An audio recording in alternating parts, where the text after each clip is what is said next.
Адам эмнеге жаралды? Жашоо эмнеден турат? Алам кандай айланат?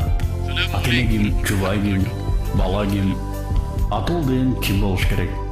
Мамлекет кандай түзүлөт? Саясат кандай жүргүзүлүш керек? Мунун баары тиричилик. Суроолор көп, жообу да арбын. Кимдики туура, кантсе болот? Түшүнүк пикирден башталат. Чогуу пикирлешели. Акыл калчап көрөлү.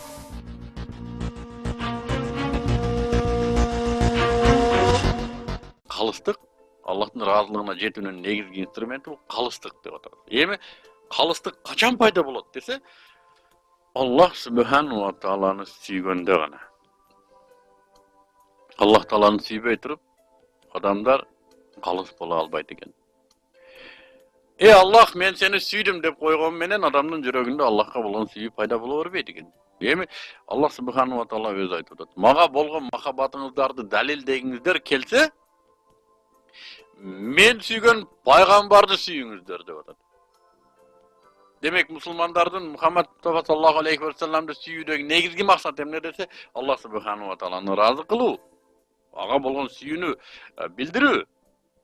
Эми Мухаммад саллаллаху алейхи ва салламды сүйүүдө адамдардын өзүнө болгон пайда эмне десе, пайгамбарды сүйгөндө гана анын 23 жылдык жашоосу, Куранды көтөрүп жүргөн жана аны тафсирлеген жашоосу бизге өнүмдүү, бизге пайдалуу мөмөсүн берет экен.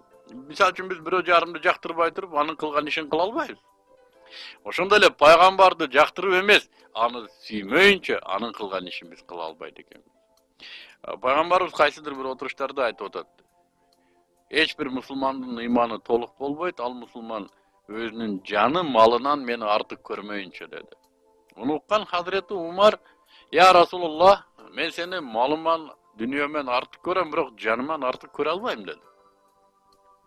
Пайгамбарыбыз буга жооп берип атат. "Я Умар, сенин ыйманың толук эмес" деди.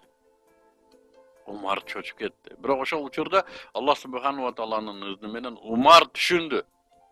"Я Расулуллах, мен сени малыман жана жаныман да артык сүйдүм" деди. Бул бүгүнкүдөй жөнөкөй эле кыргыз сүйлөп коюу эмес. Ал кезде арабтар өтө сөзгө бекем эл болгон. "Ла иляха иллаллах Мухаммадур Расулуллах" деп кой, эки дүнүйөң абат десе дебей айтат кээ бир арабтар. Анткени аны айткандан кийин ал сөзгө жооп бериш керек эле. Мен ал сөзгө жооп бербейм, жооп бергим келбейт деп бул сөздү айтпай атышты. Бүгүнкүдөй ар ким эле айта бергендей сөз эмес эле, бул сөздүн маанисин түшүнөт эле арабтар. Умар дагы "Я Расулуллах, мен сени азыр жаныман артык сүйдүм" деген сөзү жөнөкөй сөз эмес эле. Ал муну түшүнүп туруп айтып атат. Мындан айта турган нерсе, качан гана биз пайгамбарыбызды өзүбүздүн малыбыз, жаныбыздан артык сүйгөндө гана анын бизге алып келген рахматы, дини бизге өнүмдүү болот. Эми мындан 14 кылым мурда өткөн инсанды кантип сүйсө болот? Албетте, тарыхта ушундай инсандар маалым бизге, алардын кээ бир кылган иштери бизге өтө симпатия пайда кылат. Кээ бир кылган иштерине биз суктанабыз жана кээ бир кылган иштерин биз өрнөк катары өзүбүз колдонбосок да, көп жерлерде мактанып айтабыз. Чыңгызхан мындай деген экен, Сталин мындай болгон экен деп. Ал эми бул адамдар өзүнүн жеке инсандык гана мүмкүнчүлүктөрү болгону. Ал эми пайгамбарды мына ушул сахадан карай турган болсо сүйүүгө негиз бар. Ал биринчиден Аллах субхану ва тааладан, бизди жараткан жаратуучудан. Албетте мен бул сөздөрүмдү ыймандуулар гана түшүнө алат. Ыймандуулар дегенибиз Аллахтын бар экенине ишенгендер гана менин сөзүмдү түшүнө алат. Жана жүрөктөрүнө бул сөз жерге каткан жери жамгыр кандай жумшартса, жүрөктөрүнө ушундай нур алып келет бул сөз. Пайгамбарды мына ушул сахадан Аллах субхану ва тааладан, бизди жараткан жаратуучудан нур алып келген инсан катары. Жана кандай гана адамзаттын башына түшө турган мусибат болгонуна карабай туруп, аны элге жеткирүүдө талыкпаган пенде катары. Жана аны жеткиргендиги менен сыймыктанган пенде катары, таква пенде катары сүйүүгө бирден бир татыктуу инсандардан дейбиз. Абу Талибке Курайштар келип, "Я Абу Талиб, сен амакиңе айт. Аял керек болсо арабыздагылардын кыздары болобу, Balki ayaldарын да талак беребиз, иддасы бүткөндөн кийин үйлөнсүн эгер сулууларды тандаган болсо. Байлык керек болгон болсо бүт арабтар чогултуп берели, эң байыбыз Мухаммад болсун. Бийлик керек болгон болсо арабтардын үстүнө падыша шайлап алалы. Бирок айткының Абу Талип амакеңе айтып жаткан сөзүнөн кайтсын деди. Абу Талип келип пайгамбарыбызга айтты: "Я Мухаммад, Курайш аксакалдары ушундай деп атат сага" дегенде, пайгамбарыбыздын берген жообун караңыздар. Айтып кой Курайштарга. Оң желкеме күндүз, сол желкеме айды койсо да, айтып турган сөзүмөн кайтпаймын деди. Айтып турган сөзү не эле десе, ла илаха иллаллах Мухаммадур Расулуллах. Бул жашоону biz taşlarga, buttlarga, tumarlarga, baktlarga, Süleyman Toğ'a emez, bir Allah'a sıyını men ötköreli jana bul sıyını men sizlerge üyretkönдөй kılıp ötköreli dedi. Sözdün manisi oşunda ele. Emi bugünkü күндө kaysidir bir İslam okumuştularыбыз, şu iki ayatты jatta alгандан кийин деле şeyh болуп чыга келгендерибиz бар. Аларга ушундай сунуш кылынсын эле. Albatta deydi, davay. Ber baylıktan birlikte ber, men bay bolup alıp anan birlikte oturup alıp anan davat kılam deydi. Albatta. Demek biz kaçan gana paygambarыбызды sүйө турган болсок, биздин кылып аткан иштерибизде өнүм пайда болот экен. Өнүм дегеним бул өнүгүү жана ийгилик.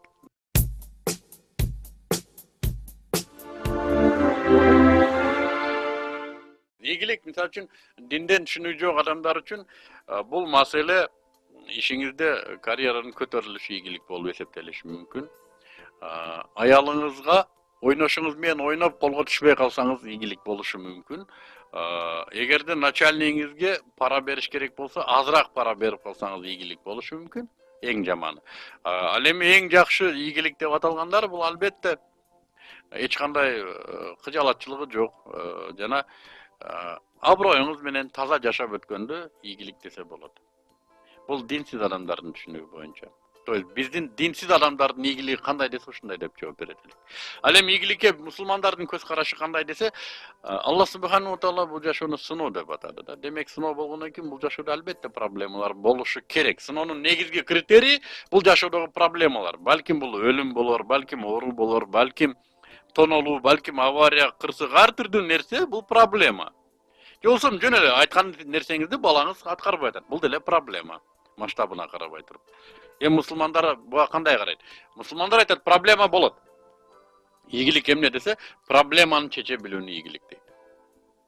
Проблеманы чечкенди билбегендиктен адамдар тоңуйга кирип калды го бүгүн. Мына ура 2 сааттын биринде митингке келбеген айыл калбады. Бул эмне десе, бүгүн дин болбогондуктан биз проблеманы чечкенди билбей атат. Митингке чыккандардын 90% эмнени айтып атат?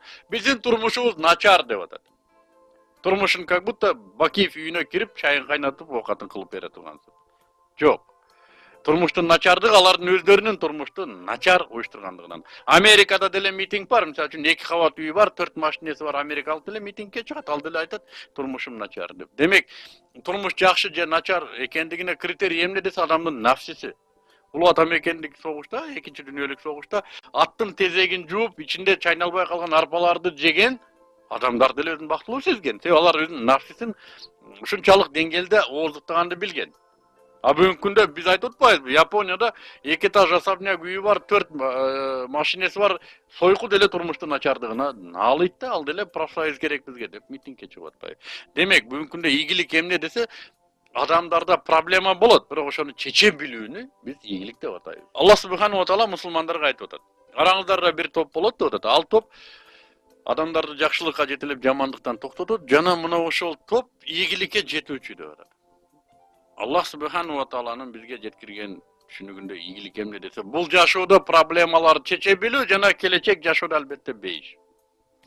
Бул мүмкүнчүлүк бир гана ыймандууларга, тагыраак айтканда мусулмандарга ыраа көрүлүп атат. Себеби бул айтылган сөз Куранда келип атат. Куран башында өзү айтып атат: "Заликал китабу ла ройба фи худан лил муттакин." Бул китеп Кудайдан корккондор үчүн гана туура жол көрсөтүүчү деп атат.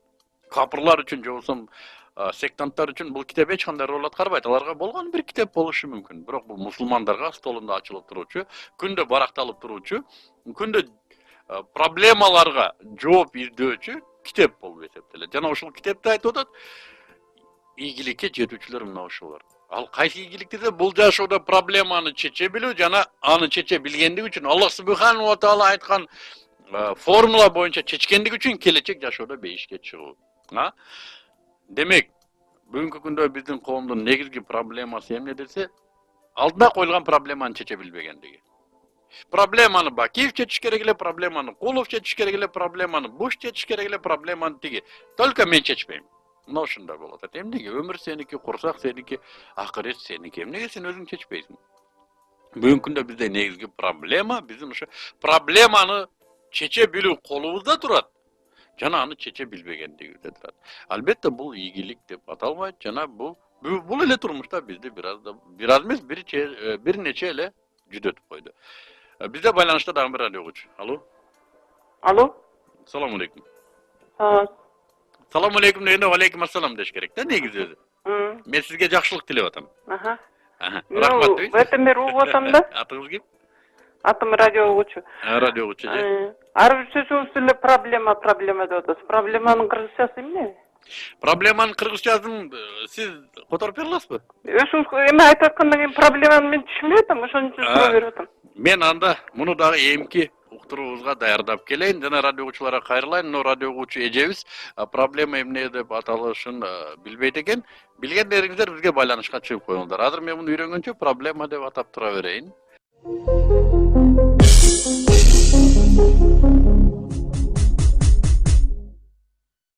Алло. Алло, саламатсызбы, Мыктай? Кудайга шүгүр, атыңыз ким? Ой, атым Бүбүсара. Бүбүсара, угуп атабыз.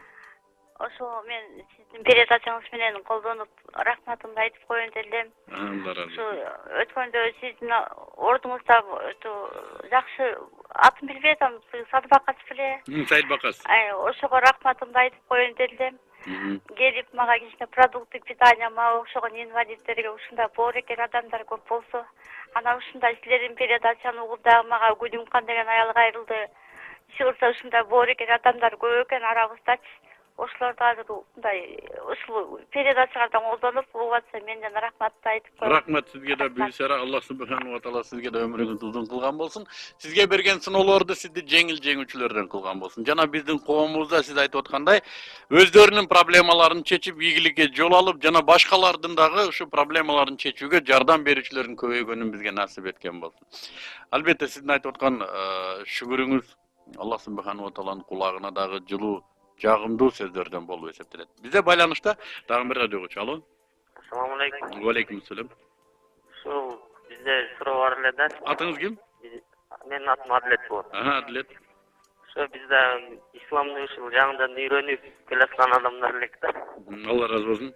Анан ушул исламды үйрөнүп көрсөк, бул жашоо турмушта толугу менен колдонула турган бир түзүм экен да.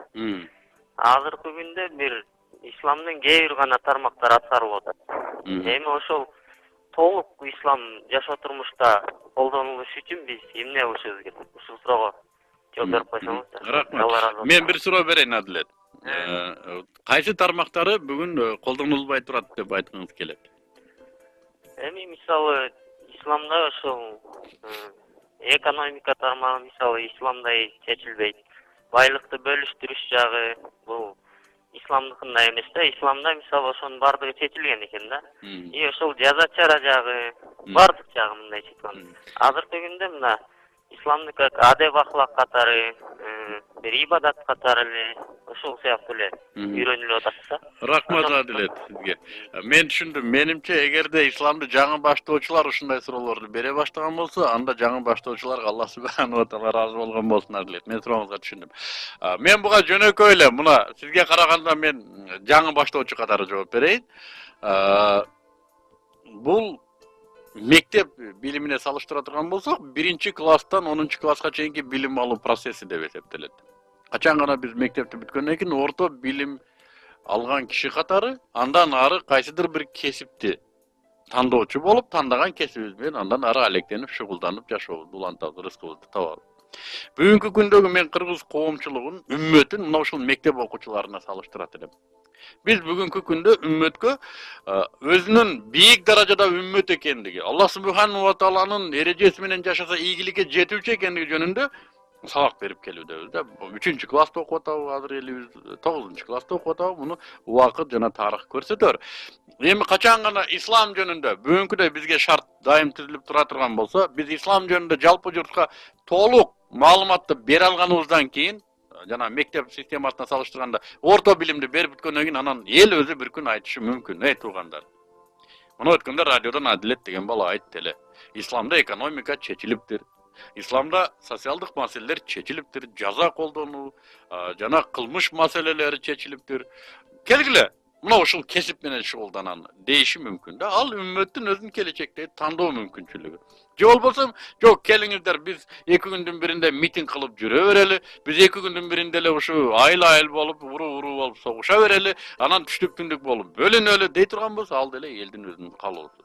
Жана ар ким өзүнүн калоосуна жараша, албетте Аллах субханаху ва тааланын алдына кайтпай койбойт, жана кайткан кезде жообун берет. А биз эмне кылып атабыз? Биз мына ушу мектепте билим бергенде эле азыр коомго, ой туугандар, сиздер бир эле жолу жашайсыздар, жана бул жашоодо сиздер бактылуу болуу укугуңуздар бар, жана бул бактылуулук бул жашоодо сиздерге коюлган сыноону татыктуу жашап өтүү, жана келечек жашоодо бейишке чыгуу. Бул деген кандай десе, сиздер 24 сааттык жашооңуздарды мына ушул Аллах субханаху ва таала үйрөткөн таризде гана жашасыңыздар керек. Десек анан бизге окуучулар сурагандай эле сурашат. Ал кандай? Баламдын кулагына канча балдан айтсам болот? Же болбосо дагы ушундай суроолорду берип отуруп, биздин коом Кудай буйрса бара-бара орто билим тууралуу аттестат алгандай эле ислам тууралуу маалыматы жетишкенден кийин бир өзүнчө чечимге келет го деген ойдобуз. Биздин колубуздан келген ушу гана маалымат гана жеткирүү. Себеби пайгамбар саллаллаху алейхи вассаламдын осуятын алайык, биз жеткирүүчү ганабыз. Пайгамбарыбыз да жеткирүүчү. Эч кимге биз зордук зомбулук менен же талашуу менен башка ыкмалар биздин динде эмес. Аны Адилет баштоочу катары исламдагы өзүң да түшүнсөң керек.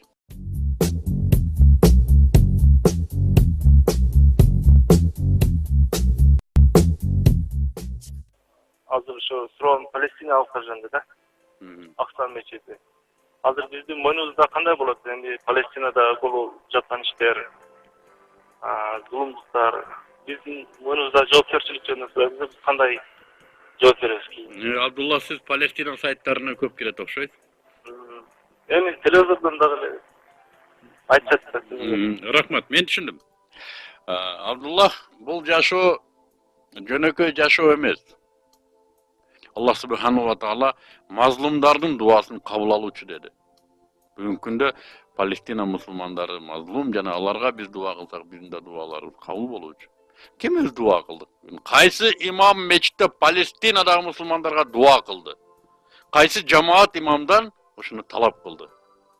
Жок, албетте. Биздин кабатыр кылган маселелерибиз такыр бир курсактын ичинде 1,5 кило тамак үчүн кабатырбыз. Акыретти ойлогонубуз жок. Мындан айтарым, бүгүнкү күндө мусулмандар саясий жактан сабатсызбыз, албетте, укук жагынан сабатсызбыз, албетте. Бизге караганда жөнөкөй эле көчөгө чыгып, транспарант көтөргөн бабушкалар укугун жакшыраак билет. Бирок ошого карабай туруп, 5 убакыт намазыбызда мазлум болуп турган мусулмандарга дуа кылып коюуга акылыбыз жетет. Дуа кылып, аларга берүүгө акылыбыз жетет.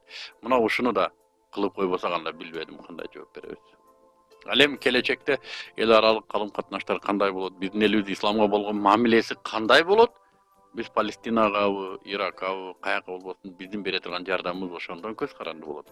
Бүгүнкү күндө биз Кыргызстанда башка бир мусулман мамлекеттерине өзүбүздүн эркибизди жарыялай тургандай үммөт эмеспиз али. Биз андай үммөткө жетиш үчүн жылдар керек болот. Исламдан үчүн түшүнүшүбүз керек болот. Анын үчүн мамлекетибиз исламды түшүнүп, мамлекетибиздин исламга болгон мамилеси өзгөрүш керек. Бүгүнкү күндө тилекке каршы дагы эле мына жаңы конституцияны томпучулуп атыптыр, биз капырбыз деген сөздү киргизүү боюнча. Ким билет, биз 15 жыл капырбыз деп жашап келдик. Мына 3 ай капыр эмеспиз деп калдык эле, кайра капыр кайпин кие турган болсок, Палестинаны кой өзүбүз кантип жардам беребиз? Биз капыр эмеспиз деп кимге далилдейт экенбиз? Үстүбүздө мына 4-5 жазып койот экен отуруп алып депутаттардан. Айттым, өткөндө бир депутат аксакал мына бир буту көргө жакындап калган. Ошол мактанып атат элдин көзүнчө. Мына мен дейт, өмүрүмдөгү эң жетишкендигим эмне десе, конституцияга светский деген сөздү киргизип калдым деп мактанып атат. Я Алла, бул өлбөйбү? Men Konstitutsiya svetskiy degenim men büt kırgız elin kapır dep жазып koyuga үлgürüp kaldым dep maktanıp atat. A biz buga boptur kapır bolsa kapırыбызды oturabız. Aytpay atабыз, ey tugandar, koya tur. Sen kapır bolsaң болгондурсуң. Бирок биздин ата бабаларыбыз, biz kapır emeспиz. Jaz baş mizamga. Biz kapır emeспиz. Degenge жок. Азыр мусулмандар аябай мокоп калдык. Мейли бүгүн биздин мамлекетибиз, ey мусулмандар келгиле Палестинага жардам беребиз десе, жардам берем деген мусулман барбы өзү? Bizim mamleketiz aytkan uçurda dağı. Çok андай adam. Bizim naң сезимimiz aloga жетелек. Biz dekoratifli türde Müslüman bol жүрөбүз. Allah Subhanahu wa Ta'ala'nı tanıp, ana aldığında cevap berүүnü milyondan biri em oylap atsa kerek. Palestina'nı koy, özümüzdün kapır ekenimizni жазып koysa eşteke kıla alбай oturabız.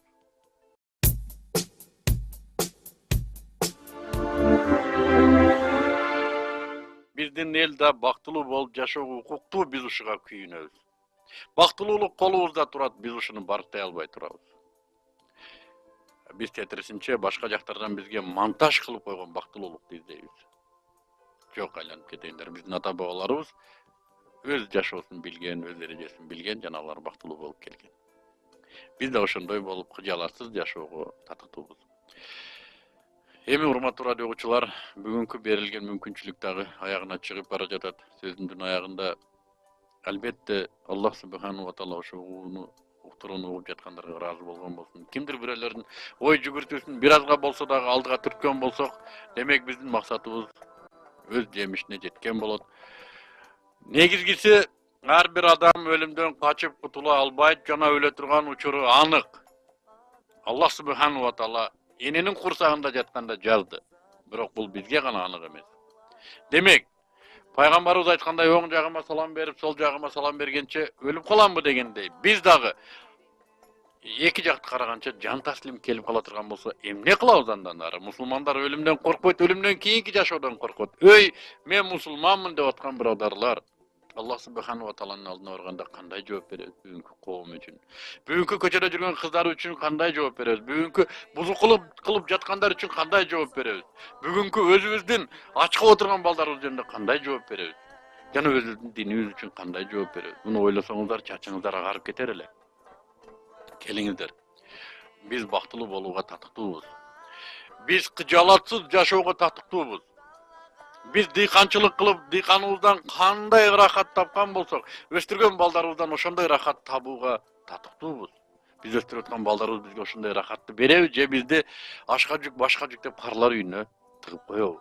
Allah Subhanahu wa Ta'ala биздин эли жерибизге тынчтык берген болсун. Allah Subhanahu wa Ta'ala ар бирибиздин жүрөгүбүзгө иман берген болсун. Allah Subhanahu wa Ta'ala ар бирибизге тофуктук берген болсун. Элибизге токчулук берген болсун. Асманыбыз ачык болсун, жерибиз тынч болсун. Акчолукчан энелерибиздин берекеси өчпөсүн. Аксакалчан аталарыбыздын насихаты өчпөсүн. Эмки уктурууга чейин ассаламу алейкум ва рахматуллахи ва баракатуh. Don't give in to Shaitan. Oh, you who believe, please give thanks to Allah.